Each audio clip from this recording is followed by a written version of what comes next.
आज मी एका बेकरीत गेले आणि म्हटलं 2 प्रशांत द्या. तुम्ही खाल्लाय का गरमागरम प्रशांत? आश्चर्य वाटलं ना? गोंधळून जाऊ नका. मी ज्याला प्रशांत म्हणतीये तो पदार्थ आहे क्रोसॉन्ट.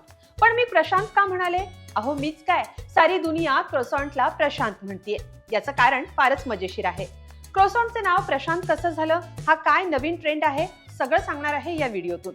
नमस्कार, मी स्वाती पाटील. lokmat.com वर आपलं स्वागत आहे.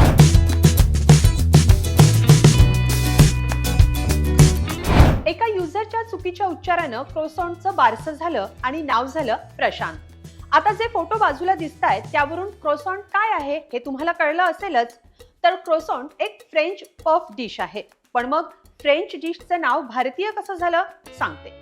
त्याचं झालं असं की आयुष नावाचा एक युजर आहे. तो त्याच्या अकाउंटवर एकाच प्रकारचे व्हिडिओ बनवतो ज्यात एक फोटो दिसतो आणि त्यावरून तो फोटो कशाचा आहे हे ओळखायचं असतं. यात युजरनं क्रोसॉन्टच्या फोटोवर प्रशांत असं म्हटलं.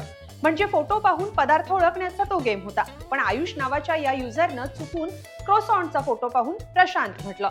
मग काय, इतकं निमित्त पुरे होतं की इंटरनेटवर धुमाकूळ सुरू झाला. या मुलाचा व्हिडिओ 20 मिलियनहून अधिक लोकांनी पाहिलाय आणि शेअरही केलाय. व्हायरल झालेल्या या ट्रेंडमध्ये अनेक सेलिब्रिटींनीही यात भाग घेत क्रोसॉन्ट हातात घेऊन हे प्रशांत आहे असं सांगितलंय. पण खरी गंमत तर मार्केटिंगवाल्यांनी केली आहे. ब्रिटानिया, स्विगी, झेप्टो, पिंकविला आणि इतर काही बेकरी कंपन्यांनी क्रोसॉन्टला आता प्रशांत हे नाव दिलंय. ब्रिटानियानं तर या पदार्थाच्या पॅकिंगवरही ब्रिटानिया ट्रीट प्रशांत असं नाव लिहिलंय. सोशल मीडिया हँडलवरही ब्रिटानियानं हा बदल केलाय. इतकंच काय, तर ब्रिटानियाच्या सोशल मीडिया हँडलच्या बायोमध्ये प्रशांत नाम तो सुना ही होगा असंही लिहिलंय. या क्रोसॉन्टचा इतिहास पाहिला तर हा एक बेकरीत बनणारा पदार्थ आहे. अर्धचंद्राकार आकाराचा फ्रेंच पेस्ट्री आहे. मूळ ऑस्ट्रेलियन असलेला हा पदार्थ फ्रेंच पफ पेस्ट्री म्हणून नावारूपाला आला. ईस्टच्या पिठापासून बनवलेला हा पदार्थ साधारण 13व्या शतकात समोर आला. आधी याचं मूळ नाव कीप पेरल असं होतं आणि तो वेगवेगळ्या आकारात बनवला जायचा. पण 18व्या शतकात ही फ्रेंच डिश म्हणून पाहिली गेली आणि जगभरात क्रोसॉन्ट या नावानेच हा पदार्थ प्रसिद्ध झाला.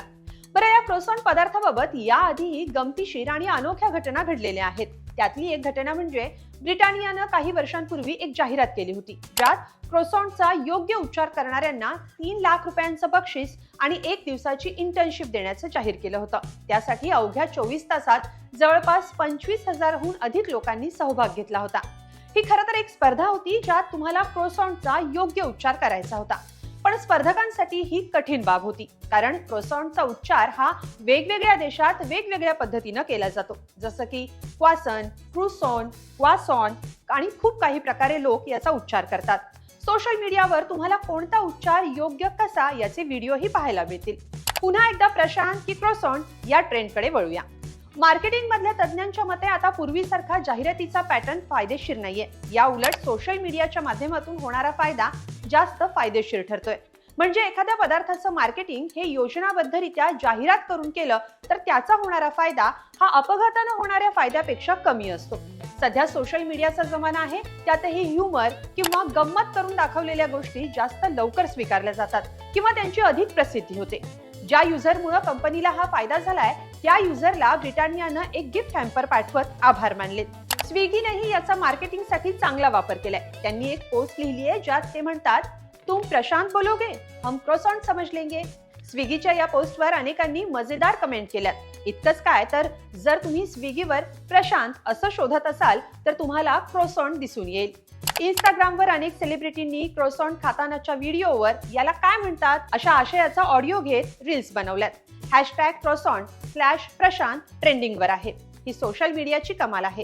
आयुषलाही त्याच्या या चुकीचा मोठा फायदा झालाय, कारण त्याचे फॉलोअर्स केवळ 1000 होते, जे 3 आठवड्यात 55,000हून अधिक वाढलेत. एका युजरच्या क्षुल्लक चुकीमुळे सोशल मीडियावर इतका मोठा बदल घडेल असं कुणालाही वाटलं नसेल. पण ज्या पदार्थाचं नाव फारसं कुणाला माहिती नसेल तो पदार्थ आता प्रशांत म्हणून प्रसिद्ध झालाय. भारतातच नव्हे तर जगाच्या कानाकोपऱ्यात क्रोसॉन्टचं नामकरण आता प्रशांत म्हणून झालंय. त्यामुळं राहुल नाम तो सुना होगा या शाहरुखच्या डायलॉग ऐवजी प्रशांत नाम तो सुना होगा असं म्हटलं जात आहे. तुमच्या ओळखीतल्या प्रशांतला ही बातमी नक्की दाखवा आणि तुम्हाला याबद्दल काय वाटतंय ते कमेंटमध्ये लिहा आणि lokmat.com ला सबस्क्राईब करा. धन्यवाद.